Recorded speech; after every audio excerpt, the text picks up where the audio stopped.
Hi, this is Kamera again. We're on day number 208, Songs of Solomon. Or it could be considered Song of Songs. But there's 8 chapters in this book, and all of them will be covered today. So I believe this is the 22nd book that we're covering already from Genesis until now. I'm not going to go through each one of them today. I usually do in a new book because there's only one day of Song of Solomon. It's the 22nd book. This book, every time I read it, I just read it. It's like, okay, I hear a lot of kisses, talking about kisses and love and body parts. But it's basically a love story, like love notes to describing how a person feels about another.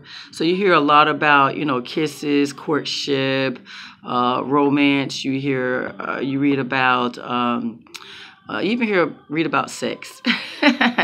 So yeah, it sounds like this dark woman who works in a field. She is beautiful.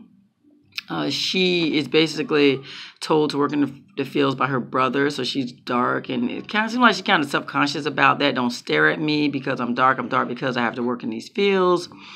But there's a guy who is totally into her. He's talking about how beautiful she is. She is like, a lily amidst the thorns. And he talks about how beautiful she is. Her lips are, her eyes are, her different body parts are. And it spends a lot of time talking about how they adore one another, how the female is, she's very attracted to him.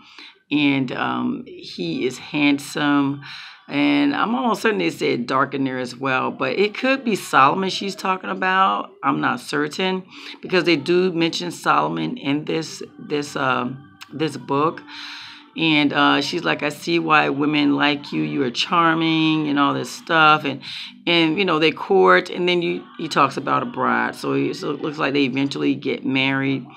But he basically just talking about, how he's attracted to her, how she's attracted to him. And at one point there was a little drama where he wanted to see her, but she felt like she wasn't ready to do anything. Maybe she had been working and now she's clean or whatever, or vice versa. But anyway, he leaves, and then she goes to run out and chases after him. And I don't know, it's pretty intense. This is an intense book, love story.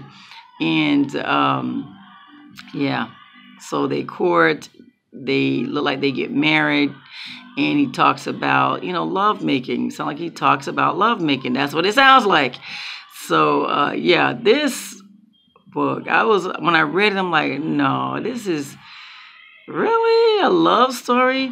And I believe it's mainly talking about that it's normal to be attracted to a guy and a girl, attracted to one another, and how you see that person, because it seems like she's very intoxicated with him, and he's intoxicated with her. And when you think about the courtship, how a man and woman come together, how they're into each other, and yeah, you see a relationship thing going on here. So why is this in the Bible?